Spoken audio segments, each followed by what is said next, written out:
எண்ணெய் சுண்ட விட்டு இறக்குனா சுட சுட ஒரு குடும்பஸ்தன் ரெடி. ட்ரை பண்ணி பார்த்துட்டு எப்படி இருக்குன்னு சொல்லுங்க. திரு பிரசன்னா பாலச்சந்திரி சில வார்த்தைகள் பேசுமாறு அழைக்கிறேன். அனைவருக்கும் வணக்கம். பத்திரிகை தோழர்களுக்கும் நண்பர்களுக்கும் இந்த மேடையில் அமர்ந்திருக்கும் நண்பர்களுக்கும் என்னுடைய வணக்கத்தை தெரிவிச்சுக்கிறேன். நக்கலைட்ஸுங்கிற ஒரு யூடியூப் சேனல்ல இருந்து ஆரம்பிச்சு கோயம்புத்தூர்ல இருந்து ஒரு முழு நீள திரைப்படத்தை எடுத்திருக்கோம். கிட்டத்தட்ட ஒரு 8 வருட பயணம் இப்போ ஒரு திரைப்படம்ங்கிற ஒரு கட்டத்தை அடைஞ்சிருக்கு. இது ரொம்ப ஒரு மகிழ்ச்சியான ஒரு தருணம். இந்த திரைப்படம் சாத்தியமானதுக்கு பல பேர் காரணம். முதல்ல இந்த திரைப்படம் ஒரு திரைப்படமாக வந்து ஒரு முழு நிறைவு அடையிறதுக்கு ஒரு என்ஜின் மாதிரி எங்களுக்கு பேக் எண்ட்ல இருந்து இரவும் பகலும் உழைத்து எங்களுக்கு வேணுங்கிற சப்போர்ட் கொடுத்து இந்த படத்தை நிறைவு செய்யறதுக்கு உதவிய நக்கலைட்ஸ் குடும்பத்தினர் அனைவருக்கும் நான் என்னுடைய முதல் நன்றியை தெரிவிச்சுக்கிறேன். ஏன்னா அவங்களுடைய அந்த சப்போர்ட் இல்லாம ஒரு திரைப்படத்தை எங்களால முழுமையா ஃபோக்கஸ் பண்ணி எடுத்திருக்க முடியாது. ரெண்டாவது, குடும்பஸ்தன் அப்படிங்கிற கதையை கேட்டோடனே பல பேர் அந்த சொல்லாலே அது ஏதோ ரொம்ப பழசு அப்படின்னு நினைக்கிறாங்க. But it is as fresh as an apple, as fresh as an orange. ஆப்பிளும் ஆரஞ்சும் பல ஆயிரக்கணக்கான ஆண்டுகளா இருக்கு. ஆனா இன்னைக்கும் ஒரு புது ஆப்பிள் தான். அது மாதிரி தான் குடும்பஸ்தனும். ஏன்னா இந்த பேர் ஒரு டிசீவிங்கான பேர், ஏமாத்தும். ஆனா ஒரு ஹிப்ஹாப் பாட்டை கோரியோகிராஃப் பண்ண மாதிரி தான் இந்த படத்தை ஆக்சுவலா எடுத்துருக்கிறோம். இந்த ஸ்கிரிப்டை லேசில் யாரும் நம்ப மாட்டாங்க. ஆனா இந்த ஸ்கிரிப்டை நம்பி நாங்க முதல்ல சொல்லும் போதே ஒரு கதாநாயகனுக்கான வழக்கமான தமிழ் சினிமா சொல்கிற லட்சணங்களில் இருந்து எல்லாம் வேறுபட்டு ஒரு சராசரியாக நம்ம பார்க்கக்கூடிய ஒரு குடும்பஸ்தன், அது ஒரு ஆணாகவும் இருக்கலாம் பெண்ணாகவும் இருக்கலாம், தன்னுடைய குடும்பத்துக்காக, குடும்பத்தில் உள்ள உறுப்பினர்களுடைய மகிழ்ச்சிக்காக எல்லா துன்ப துயரங்களையும் தான் எடுத்து அனுபவிச்சுக்கிட்டு தன்னுடைய துன்பத்தை வெளிப்படுத்தாம இரவும் பகலும் உழைச்சுக்கிட்டே இருக்கிற எல்லா மனிதர்களும் ஒரு ஹீரோ தான் அப்படிங்கறதா இந்த கதை சொல்ல வருது. ஸோ இந்த கதையில ஒரு 100 பேர்த்த தூக்கி ஏர்ல பறக்க விடுற மாதிரியாகவும் அந்த மாதிரியான வீர பராக்கிரமங்கள்லாம் இருக்காது.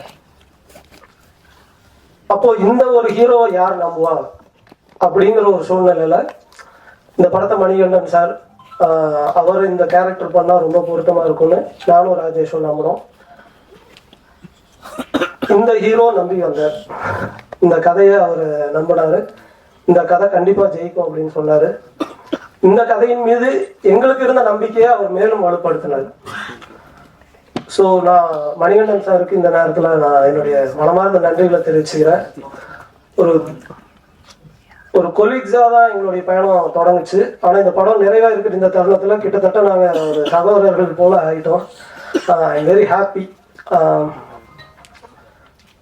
அவருடைய உழைப்பு அப்படிங்கிறது இந்த படத்துல பல வகைப்பட்டு இருக்கு. வெறும் ஒரு ஆக்டரா மட்டும் அவர் இந்த படத்துல தன்னுடைய பங்களிப்பை கொடுக்கல. அவர் எங்களோட உட்கார்ந்து இந்த கதையை பல நாட்கள் நாங்க விவாதிச்சிருக்கோம். விவாதத்தின் வழியே தான் இந்த கதைக்குள்ள அவர் மேலும் மேலும் மேலும் தன்னை உள்ள பிளெண்ட் பண்ணாரு. அந்த எக்ஸ்பீரியன்ஸ் ரொம்ப அருமையான ஒரு எக்ஸ்பீரியன்ஸ். ஏன்னா பல விஷயங்கள் பேசுறதுக்கு, ஒருத்தர் மியூச்சுவலா அண்டர்ஸ்டாண்ட் பண்ணிக்கிறதுக்கு, அது எல்லாமே ஷூட்டிங் நேரத்துல எங்களுக்கு ரொம்ப ரொம்ப ஹெல்ப்ஃபுல்லா இருந்துச்சு. ஒரு தருணத்துல நான் என்ன யோசிக்கிறேன்னு அவருக்கு தெரியும், அவர் என்ன யோசிக்கிறாருங்கிறது எனக்கு தெரியும். அந்த அளவுக்கு ஒரு அண்டர்ஸ்டாண்டிங் டெவலப் பண்றதுக்கு டிஸ்கஷன்ஸ் உதவிச்சு. அடுத்தது ஷூட்டிங்ல அவரை ரொம்ப ஃபோர்ஸ் பண்ணி நீங்க ஒரு ஹீரோ அப்படின்னு அவருக்கு ஞாபகப்படுத்த வேண்டியதா இருந்தது பல நேரங்கள்ல. ஏன்னா அந்த அளவுக்கு எல்லாரோடையும் சேர்ந்து கலந்து ஒரு ஒர்க் பண்ற ஒரு அற்புதமான ஒரு ஆர்டிஸ்ட் அவரு. ஸோ அந்த வகையில ஒரு படம் எடுத்துட்டு இருக்கோம், ஒரு ஹீரோவை டீல் பண்றோங்கிற மாதிரியான எந்த ப்ரெஷரும் எங்களுக்கு இல்லாம அவர் பார்த்துக்கிட்டாரு. அதற்காகவும் அவருக்கு நான் நன்றி சொல்லணும். மூன்றாவதாக இந்த படத்துக்குள்ள ஏகப்பட்ட நுவான்சஸ், அந்த நுவான்சஸை ஃபைண்ட் அவுட் பண்றது அது ஒரு வேலை. நாங்க பல விஷயங்கள் இதுக்குள்ள இன்டகிரேட் பண்ணியிருந்தோம். பட் அதை இன்னும் ஷார்பன் பண்றதுக்கு இன்னும் சில நுவான்சஸை உள்ள இருந்து வெளியே சர்ஃபேஸுக்கு கொண்டு வர்றதுக்கு மணிகண்டன் சார்னுடைய அவருடைய டேஸ்ட், அவருடைய வியூ, அவருடைய வேர்ல்டு வியூ, அவருடைய அவுட்லுக், இது எல்லாமே பயன்படுச்சு. அதற்காகவும் நான் அவருக்கு நன்றி சொல்றேன். ஒரு ரைட்டரா இப்படி ஒரு சாட்டிஸ்ஃபேக்டரியான ஒரு பொசிஷன் ஒருத்தருக்கு முதல் படத்திலேயே கிடைக்காது. அது எனக்கு கிடைச்சதுன்னு நான் நினைக்கிறேன். அதுக்கு மிக முக்கியமான இன்னொரு காரணம் என்னன்னா, இந்த படத்துல இந்த கதை வேற யாரையும் நம்பி இல்லை. இந்த படத்துல நடிக்கிற எல்லா நடிகர்களை நம்பிதான் இருக்குது. ஸ்டோரிக்கு அடுத்தது யார் அப்படின்னா பெர்ஃபார்மன்ஸ் தான். அந்த வகையில இந்த படம் it has a very strong performance, variety of performance. ஒரு அறுசுவை விருந்து சாப்பிட்ட ஒரு உணர்வு உங்களுக்கு இந்த படம் பார்த்தா கிடைக்கும். குரு சோமசுந்தரம் சார், சான்வே மேக்னா, ஜென்சன் திவாகர், அனிருத், நிவேதிதா, குடசநாடு கனகமாமா, ஆர் சுந்தரராஜன் சார், இப்படி ஒவ்வொருத்தரும் ஒரு பெரிய கலர் பேலட்டு இந்த படத்துல ஆக்டர்ஸ்ங்கிற வகையில இருக்கு. நீங்க எல்லாருமே அதை பார்த்து ரொம்ப ரசிப்பீங்கன்னு சொல்லி நான் நம்புறேன். அடுத்ததாக இந்த திரைப்படத்தினுடைய இசையமைப்பாளர் வைசாக் பத்தி சொல்லணும். ஏன் அப்படின்னா, இந்த படத்துக்கு மியூசிக் கம்போஸ் பண்றது, குறிப்பா ஆர்ஆர் பண்றது ரொம்ப ஒரு சேலஞ்சான ஒரு விஷயம். ஏன்னா இந்த படத்தினுடைய எடிட்டிங் பேட்டர்னே ரொம்ப வித்தியாசமானது. காட்சிகள் ரொம்ப வேகமா நகரும், நிறைய துண்டான காட்சிகள், மாண்டேஜஸ் நிறைய இருக்கு. அதுக்கு ஒரு கோர்வையா ஆர்ஆர் பண்றதுங்கிறது சாதாரண விஷயம் இல்லை. ஆனா அதை ரொம்ப எஃபிஷியண்டா அவர் பண்ணியிருந்தாரு. அவ்வளோ ஃப்ரெஷ்ஷான மியூசிக். ஒரு ஒரு காமெடி படத்துக்கு பல வருடங்கள் கழித்து இவ்வளவு ஃப்ரெஷ்ஷான வித்தியாசமான ஒரு இசை கோர்வையை நீங்க பார்ப்பீங்க. அதை என்னால் உங்களுக்கு கேரண்டியா சொல்ல முடியும். அடுத்து எங்களுடைய டீம் மெம்பர்ஸான எங்களுடைய சினிமாட்டோகிராஃபர் சுஜித் அவர்கள், கண்ணன் பாலு, இவங்களை பத்தி நான் தனியா பெருமையா பேசுறதுங்கிறது அது என்னை பத்தி நானே பேசிக்கிற மாதிரி. ஆனா அவங்களுடைய முழுமையான உழைப்பு அவங்க இந்த படத்துக்கு கொடுத்துருக்காங்க. மீரா, தென் எங்களுடைய டிசைன்ல ஒர்க் பண்ண கவின், எனக்கு ரைட்டிங்ல அசோசியேட்டா ஒர்க் பண்ண கிருஷ்ணகாந்த், இவங்களை பத்தி நான் புகழ்ந்து பேசுறதுங்கிறது என்னை பத்தி நானே சொல்ற மாதிரி. ஆனா ஒரு விஷயம் என்னன்னா, அவங்களோட ஃபுல்லஸ்ட் ஒர்க் அவங்க இந்த படத்துக்காக கொடுத்துருக்காங்க. அவங்க டெடிகேட் பண்ணியிருக்காங்க. பல பர்சனல் லைஃப்ல இருந்த ரொம்ப சிக்கலான சுச்சுவேஷன்ஸ்ல கூட அதெல்லாம் கூட அவங்க அட்டன் பண்ணாம இந்த படத்துக்காக வந்து ஒர்க் பண்ணாங்க. அவங்களுக்கு நான் இந்த நேரத்தில் என்னுடைய மனமார்ந்த நன்றிகளை தெரிவிச்சுக்கிறேன். மோரோவர் இந்த படம் ஒரு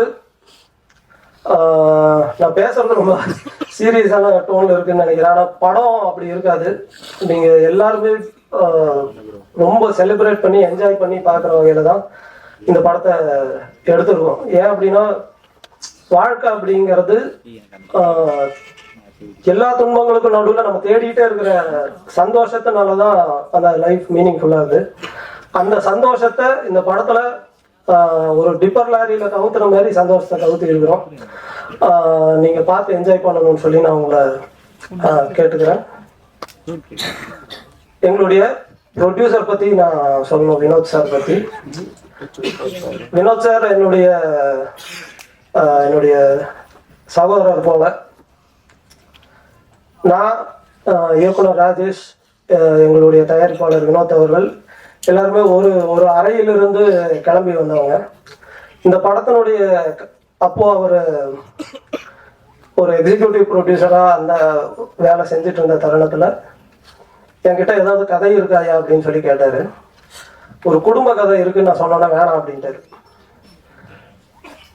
ஆனா அதை மனசுக்குள்ள வன்மமா வச்சு 7 வருஷம் கழிச்சு அதே கதையை குடும்பஸ்தன்கிற பேர்ல அவரையே தயாரிக்க வச்சு இன்னைக்கு அந்த படம் ஒரு மிக சிறப்பா வந்திருக்கு. வினோத் சார், இந்த படம் வர்றதுக்கு அன்னைக்கு நீங்க வேணாம்னு சொன்னது ஒரு முக்கியமான காரணம். அதனால பனிஷ்மெண்டா அவருடைய காசுலயே இந்த படத்தை எடுத்துருவோம். ஆமா, அவர் வாழ்க்கையிலிருந்து சில பொழுதுகளை களவாடி இந்த படத்துல அவர் வாழ்க்கையே படம் எடுத்து அவர் காசுலயே எடுத்து அவருக்கே போட்டு காமிக்கிறோம். ஆமா, அதுக்காக அவர்கிட்ட சம்பளமும் வாங்கியிருக்கோம். இதை விட ஒரு நல்ல ப்ரொடியூசர் கிடைப்பாருன்னு எனக்கு தோணல. ரொம்ப நன்றி சார். ரொம்ப ஒரு முதல் படத்துக்கு ஒரு ரைட்டரா ஒரு டைரக்டரா எங்களுக்கு இவ்வளவு பெரிய சப்போர்ட் கிடைக்கும் நாங்க எதிர்பார்க்கல. ஒரு மேசிவ் கேம்பெயின் அவர் வந்து நடத்தியிருக்காரு கடந்த 2-3 நாட்கள்ல. We are so overwhelmed by his support as a producer. Thank you very much, sir. அடுத்தது எங்களுக்கு ஒரு பெரிய மாரல் சப்போர்ட்டா இருக்கக்கூடிய தேசிங் பெரியசாமி சார், அவருக்கு எங்களுடைய மனமார்ந்த நன்றி. இயக்குனர் ப. ரஞ்சித் அவர்கள், அவருக்கு நான் இந்த தருணத்தில் என்னுடைய நன்றிகளை தெரிவிச்சுக்கணும்னு நினைக்கிறேன்.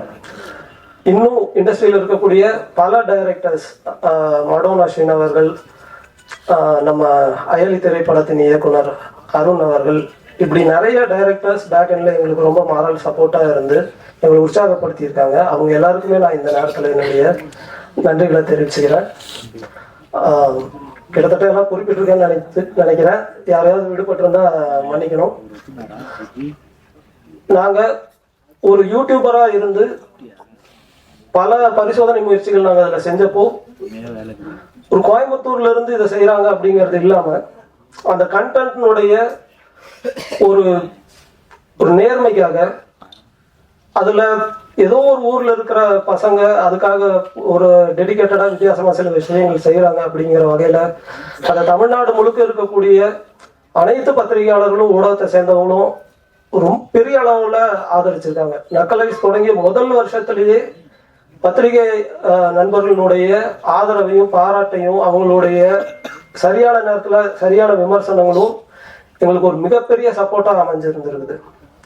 அதுக்கடுத்து அதிலிருந்து அடுத்த கட்டமா நாங்க அம்முச்சிங்கிற வெப் சீரிஸை நாங்க ஆஹாக்காக பண்ணியிருந்தோம். அம்முச்சி வெப் சீரிஸ்க்கான பிரஸ் ஷோ இங்கதான் நடந்தது. ஒரு 3 ஆண்டுகள் இருக்குமா ராஜேஷ்? 3 வருஷம் இருக்கும். அப்பவும் இதே போல அரங்கு நிறைந்த காட்சி தான் அது. எல்லா பத்திரிகை நண்பர்களும் வந்து இருந்து அந்த அம்முச்சி வெப் சீரிஸை பார்த்து பெரிய அளவுல பாராட்டி எழுதியிருந்தாங்க. அதை நான் எதிர்பார்க்கவே இல்லை. ஏன்னா நாங்க ரொம்ப புதுசு, சென்னைக்கு புதுசு, எங்களுடைய ஒர்க் இங்க வந்து ரொம்ப புதுசு. ஆனா அந்த ஒர்க்ல இருந்த ஒரு நேர்மையான ஒரு அப்ரோச்சுக்காக பத்திரிகை நண்பர்கள் அனைவருமே அதை ரொம்ப பெரிய அளவுல அதை பாராட்டி அதுக்கு ஒரு பெரிய ரெக்கக்னிஷன் கிடைக்கிறதுக்கு நீங்க உதவுனீங்க. அந்த வகையில குடும்பஸ்தன்கிற இந்த திரைப்படத்தை நீங்க எல்லாருமே ஆதரிச்சு இதற்கு ஒரு மிகப்பெரிய ஒரு உங்களுடைய சப்போர்ட், தென் இந்த படத்தை பார்த்துட்டு உங்களுடைய நல்ல விமர்சனங்களை கொடுப்பீங்கன்னு சொல்லி நான் மனப்பூர்வமா நம்புறேன். உங்களுடைய அன்பு ஆதரவும் எப்பவுமே தேவைன்னு நான் நினைக்கிறேன். தமிழக மக்களுக்கு ஒரு நல்ல படம் வரணும் அப்படின்னு சொல்லி நம்ம எல்லாருமே விரும்புகிறோம். அப்படியான விருப்பத்தை நிறைவேற்றுற மாதிரியான ஒரு திரைப்படம் குடும்பஸ்தன் திரைப்படம் ஜனவரி 24 அன்று வெளிவர இருக்கு. இந்த படத்தை எல்லாருமே பார்த்து உங்களுடைய ஆதரவை தரணும்னு நான் கேட்டுக்கிறேன். அதே போல இந்த திரைப்படத்தை பற்றிய உங்களுடைய நேர்மையான விமர்சனங்களையும் நான் எதிர்பார்க்கிறேன். ரொம்ப நன்றி. வணக்கம்.